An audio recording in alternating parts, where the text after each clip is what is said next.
आप सभी को प्रातः का नमस्कार। कृपी पेन पेपर और अपने आप को यहीं पर स्क्रीन पर रखना है और स्क्रीन पर जो भी शेयर किए जा रहे हैं उसको ध्यान से सुनिएगा। ये जीवन का बहुत ही महत्वपूर्ण पार्ट है। हम जाने अनजाने में जो टॉपिक हम यहाँ पर साझा कर रहे हैं वो जाने अनजाने में होता है, जानबूझकर कोई ऐसा काम नहीं करता है। तो मैं विनय कुमार मानिकपुरी पेशे से व्याख्याता हूँ, आप सभी इसका स्वागत करता हूँ। और मैं अभी एक वेलनेस कोच का भी कार्य कर रहा हूँ लोगों को अच्छी सेहत देने के लिए। तो आज का हमारा जो टॉपिक है वो हमारे ब्रेन से संबंधित है। हम उस स्थिति में कैसे पहुंच जाते हैं, तो देख रहे हैं यहाँ पर स्क्रीन पर स्ट्रोक। स्ट्रोक क्या होता है? यह एक जीवन घातक स्थिति है और यह स्थिति कब होती है? जब मस्तिष्क के हिस्से में नसों में या तो दबाव होता है या मस्तिष्क में जो छोटे छोटे नस होते हैं उसमें कोई भी नस में क्लॉटिंग हो जाती है, खून का जमाव हो जाता है और ऑक्सीजन का प्रवाह पूरी तरह से मस्तिष्क में नहीं होता है, तब यह स्थिति बनती है। और स्थिति यहाँ तक भी आ जाती है कि व्यक्ति की मृत्यु तक भी हो सकती है। और ये मृत्यु कैसे होती है आप देखेंगे। हमारे जो जीवन का हम daily happy to health session में देखते हैं, हमारा जो खान पान का तरीका है वह सही सलामत है नहीं। और देख रहे हैं इस चित्र के माध्यम से छोटे छोटे यहाँ पर नसें दिखाई दे रही हैं और 3 प्रकार की नस दिखाई दे रही है। देखिए ऊपर में जो नस है वो हल्का सा डैमेज दिखाई दे रहा हो, सेकंड नंबर पे जो दिखाई दे रहा हो तो सूजन से भरा हुआ है और थर्ड नंबर में पूरी तरह से रक्त का थप्पा जमा दिखाई दे रहा है। और ये दिमाग में जब यही दबाव पड़ता है, जब हमें उच्च रक्तचाप की समस्या होती है, हमारी नसों में खून का दबाव बढ़ जाता है जिससे नसें फट जाती हैं और खून का रिसाव होने लगता है, नाक से खून निकलने लगता है, मुंह से खून निकलने लगता है। और यही स्थिति हमारे स्ट्रोक की होती है जिसे हम सामान्य भाषा में ब्रेन स्ट्रोक भी कहते हैं। Next slide sir. अब हम देखेंगे कि स्ट्रोक के प्रकार क्या होते हैं, कितने प्रकार के हमारे स्ट्रोक होते हैं। तो नेक्स्ट स्लाइड शेयर करेंगे सर। तो देखिए यहाँ पर मुख्यतः हमारे पास में 2 प्रकार का क्या है स्ट्रोक है। यहाँ पर टाइप ऑफ स्ट्रोक में हम देखेंगे 3 प्रकार के यहाँ दिखाई देते हैं, मुख्यतः 2 प्रकार के होते हैं। तीसरा क्या है, ये कम जोखिम वाला रहता है लेकिन यह भी घातक हो सकता है। तो सबसे पहला है आइसेमिक स्ट्रोक। इस प्रकार के स्ट्रोक में क्या होता है, हमारे नसों की जो ऑक्सीजन सप्लाई की जो दर होती है बिल्कुल कम हो जाती है या ब्लड क्लॉटिंग के द्वारा ये हो जाता है। और सबसे ज़्यादा संभावना इसी की होती है, लगभग लोगों में 80% ये वाला प्रकार हो सकता है। और दूसरा प्रकार है हमारा हेमोस्टेटिक स्ट्रोक। यह एक रक्तस्रावी स्ट्रोक है। इसमें क्या होता है, हमारी जो ऑक्सीजन को ले जाने वाली रक्त वाहिकाएं हैं वो टूट जाती हैं या डैमेज हो जाती हैं, जिसके कारण हमारे मस्तिष्क में रक्त का स्राव होता है और कहीं कहीं पर दिमाग में क्या होता है, खून जम जाता है, जिसके कारण ये समस्या उत्पन्न होती है। और तीसरा जो कारण है ट्रांसटेरिक स्ट्रोक, ये कम समय के लिए होता है, इसे मिनी स्ट्रोक भी कहा जाता है। इसमें क्या होता है, मस्तिष्क की जो कोशिकाएं हैं स्थायी रूप से क्षति तो नहीं होती है लेकिन खतरनाक हो सकती हैं। अगला सर। अब हमारे पास टाइप ऑफ स्ट्रोक में आप देख चुके हैं ये कैसे हो सकता है और स्ट्रोक का खतरा सबसे अगले स्लाइड में हम देखेंगे कि स्ट्रोक का जो खतरा होता है वो सबसे ज़्यादा किन लोगों को होता है। तो यहाँ पर देख सकते हैं उच्च रक्तचाप, जिन्हें हाई ब्लड प्रेशर होता है, यह प्राथमिक जोखिम का सबसे बड़ा कारण है। जिन्हें मधुमेह की समस्या है, डायबिटिक पर्सन, इन्हें सबसे ज़्यादा खतरा हो सकता है। जिन्हें दिल का रोग है, यहाँ पर लेफ्ट और राइट साइड में जो हमारा धमनी होता है उसमें भी थक्का जमने के कारण यह हो सकता है। धूम्रपान और नशीले पदार्थ इसके बहुत बड़े कारक हैं स्ट्रोक के। यदि हम उच्च रक्तचाप को नियंत्रित करके नहीं रहते हैं, मधुमेह हमारा नियंत्रित नहीं रहता है, दिल हमारा स्वस्थ तरीके से काम करता रहता है, तो ये समस्या आने की संभावना बहुत कम होती है।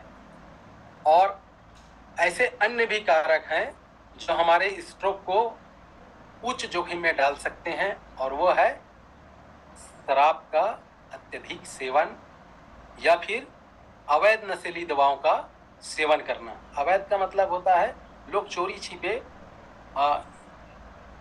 नशीली दवाइयों का उपयोग करते हैं। पर्याप्त शारीरिक गतिविधि नहीं करना, जैसा कि लोग लेट तक सोते हैं, उठने के बाद में एक्सरसाइज नहीं करते हैं और शारीरिक कार्य बहुत कम करते हैं।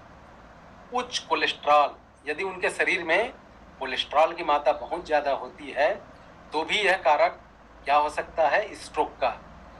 अस्वास्थ्यकारी आहार, यहाँ पर यदि हमारा जो भोजन है वह संतुलित नहीं होगा तो मानकर चलिए कि स्ट्रोक की समस्या बनी रहेगी।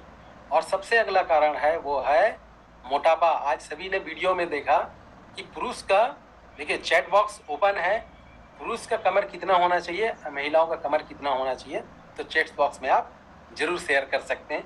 ये महत्वपूर्ण कारक है स्ट्रोक के। अब बताइए आपके स्ट्रोक के जो लक्षण हैं वे लक्षण क्या हो सकते हैं, कैसे आपको पता चलेगा कि आपके आसपास कोई व्यक्ति स्ट्रोक से पीड़ित है। तो सबसे पहला है, स्ट्रोक के जो लक्षण है वो एकदम जल्दीबाजी में होते हैं, और वो जल्दीबाजी कहते होता है, देखिए चेहरे में सूजन आ जाती है, हाथ पैर अचानक से सुन्न हो जाता है, और विशेषकर जो रोगी है वो अपने आप को कमजोर महसूस करने लगता है। अचानक उसको भ्रम की स्थिति आ जाती है, वह सोचने लगता है कि सामने क्या घटित हो रही है, क्या हो रहा है। बोलने में परेशानी हो जाती है उसे, कोई यदि उसे कुछ बोल रहा है, कुछ समझा रहा है तो वह समझ नहीं पाता है रोगी इस स्थिति में। उसे एक या दोनों आंखों से स्पष्ट दिखाई नहीं देता है, चलने में कठिनाई होती है, चक्कर आता है, उनमें संतुलन की कमी हो जाती है, लोगों के साथ सामंजस्य बैठा नहीं पाते हैं, और कई बार ऐसा स्थिति हो जाता है कि उनके साथ लड़ाई झगड़े की भी स्थिति हो जाती है। और यह जो काम होता है, और सिर में अचानक से दर्द होने लगता है। अब ये सारी चीजें तो हो जाती है लोगों के पास में, और हम उसका निदान कैसे करें। जो व्यक्ति स्ट्रोक से पीड़ित है, क्योंकि स्ट्रोक तो ऐसा है कि किसी भी समय हो सकता है, सोते समय हो सकता है, चलते समय हो सकता है, खाते समय हो सकता है, लेकिन इसकी संभावना जो सबसे ज़्यादा होती है सुबह 6 के आसपास, 6 से 7 के बीच में होने की संभावना स्ट्रोक की बहुत ज़्यादा होती है। अब आपके पास में देखिए इसका निदान हमको कैसे करना है।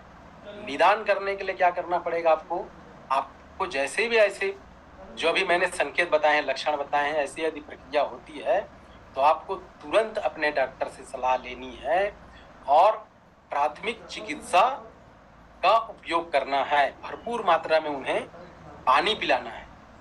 जिन्हें भी स्ट्रोक की समस्या होती है उन्हें सबसे पहले तो भरपूर मात्रा में पानी पिलाना है, और उसके बाद में उनके घर परिवार वालों को या उन्हीं से पूछना है कि आपकी मेडिसिन चल रही है तो मेडिसिन यदि साथ में रखें तो उस मेडिसिन का तुरंत उनको ट्रीटमेंट देना है।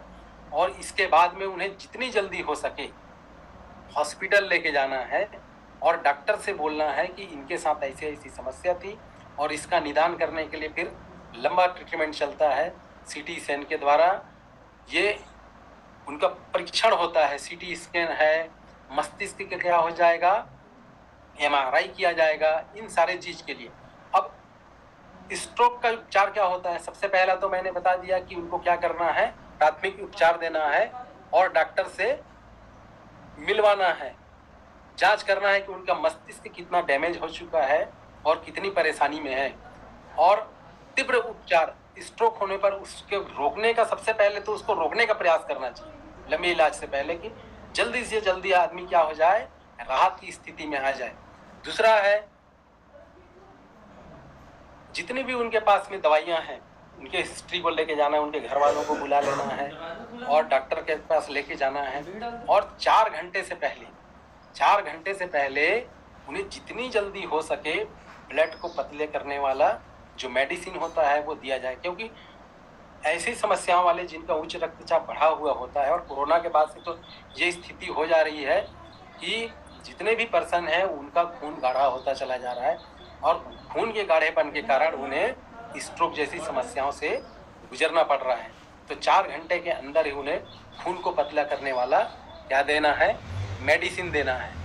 और मेडिसिन देने के बाद में उसको खुले वातावरण में, शांत वातावरण में, जहाँ पर हवा, प्राकृतिक हवा, ऐसा नहीं कृत्रिम हवा नहीं, प्राकृतिक हवा आने की जो साधन है उसको देना चाहिए और प्रॉपर रूप से उनको क्या करना चाहिए, ट्रीटमेंट करना चाहिए। और जहाँ भी शल्य चिकित्सा की जरूरत है वहाँ पर शल्य चिकित्सा मतलब ऑपरेशन का भी क्या करना है, निदान कराना है। और क्या स्ट्रोक को रोका जा सकता है? तो वास्तव में हम यदि हमारे लाइफ स्टाइल को चेंज करेंगे, जैसा कि हमारे फिट कम्युनिटी में 5 पिलर के बारे में हमेशा बात किया जाता है, इस 5 पिलर को हम फॉलो करते हैं तो स्ट्रोक जैसी घातक समस्याओं से बचा जा सकता है। और बदलाव क्या क्या करना है हमको अपने दिनचर्या में, तो सबसे पहला बदलाव है हृदय से संबंधित स्वस्थ आहार लेना है आपको। जैसे हमारे पास में, हमारे फिट कम्युनिटी में बहुत सारे हृदय को स्वस्थ रखने के लिए बीटा हार्ट है, हमारे पास में ओमेगा 3 है, और दुनिया का नंबर 1 हार्ट को और हमारे पूरे मस्तिष्क को ठीक रखने वाला हमारे पास में क्या है, नाइट वर्क। इसको आप जरूर शामिल करिए, तो आपको पक्षाघात, जो स्ट्रोक की समस्या है वो बिल्कुल भी नहीं होगी। अपने वजन को आदर्श वजन में नियंत्रित रखना है, तनाव का प्रबंधन बहुत अच्छे से करना है, नियमित शारीरिक गतिविधि करना है, और धूम्रपान, नशीली पदार्थों का उपयोग बिल्कुल भी नहीं करना है, और अपने बीपी को, रक्तचाप को हमेशा नियंत्रण में रखना है। और सबसे बड़ी बात है, कोलेस्ट्रॉल की मात्रा हमारे शरीर में हमेशा आदर्श स्थिति में बने रहे। तो आज ये छोटा सा मेरा टॉपिक था और मैं अपना रिजल्ट बता देना चाहता हूँ। मैं इस फिट कम्युनिटी में हैप्पी टू हेल्प के माध्यम से आया था और शारीरिक समस्याओं को लेकर आया हुआ था। 4 समस्याओं से मैं गुजर रहा था, और वो 4 समस्याएं कौन कौन सी थी? अस्थमा, बीपी, शुगर, थायराइड, और मेरा इम्यूनिटी पावर बहुत ज़्यादा लो हो गया था। और मैं ये हमारा दुनिया का नंबर 1 जो खाना है शेक, इसको लेते हुए पूरे 18 से 22 प्रकार के न्यूट्रिशन के पूर्ति मैंने अपने शरीर में की, और धीरे धीरे धीरे मैंने 1-1 घंटे का समय दिया। प्रतिदिन फिट कोच हमारे यहाँ आते थे, एक्सरसाइज कराते थे, और प्रत्येक दिन न्यूट्रिशन टॉकिंग के लिए हमारे वेलनेस कोच आते थे, उनके द्वारा बताई गई जानकारियों का इसी डायरियों में मैंने नोट किया और उसे अपने जीवन में अपनाया, प्रतिदिन के जीवन में अपनाया।